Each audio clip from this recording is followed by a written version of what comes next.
राज्य आज सहपरिवार तुम्ही मतदानाचा हक्क बजावलेला आहे. अनेक जण आपला हक्क बजावत आहेत. मात्र काही तक्रारी देखील समोर येत आहेत, विशेषतः बोटांवरची शाई. मी त्यावरती बोलतो.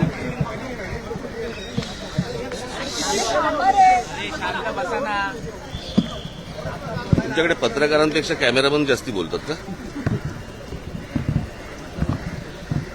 नाही, मला या विषयामध्ये मला मुद्दामून आपल्याला सांगायचं आहे की कशा प्रकारची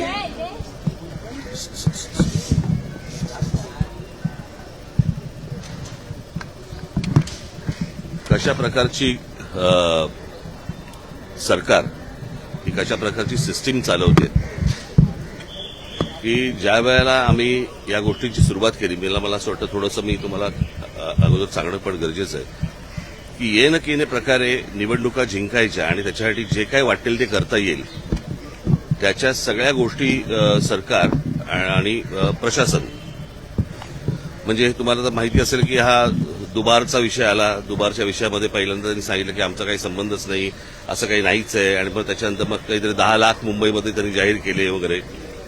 मग त्या दुबारनंतर विषय आला की व्हीव्हीपॅटचा, की यावेळेला आम्ही व्हीव्हीपॅट वापरणारच नाही. त्याच्यामुळे आता आम्हाला कळतच नाही की दाबलेलं बटन कळलं का हे बरोबर त्या चिन्हावरती गेलंय की नाही ते दाखवायला काही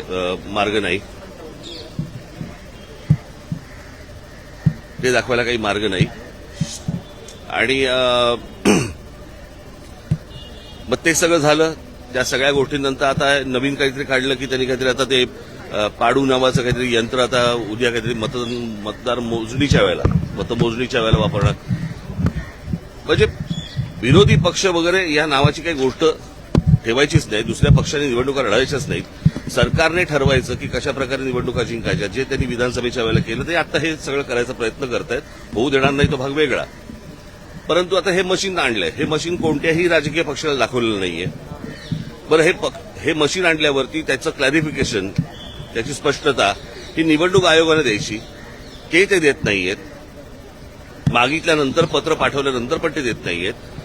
आणि आज तर अजूनच वेगळं काहीतरी की बाबा आजपर्यंत ती इंक लावली जायची, बरं का. आता काहीतरी नवीन पेन आणलंय आणि ते पेनमध्ये इतक्या तक्रारी सगळ्या बाजूनी येत आहेत की तुम्ही बाहेर पडल्यावरती त्याला जर सॅनिटायझर लावलं तर ती शाई जाते.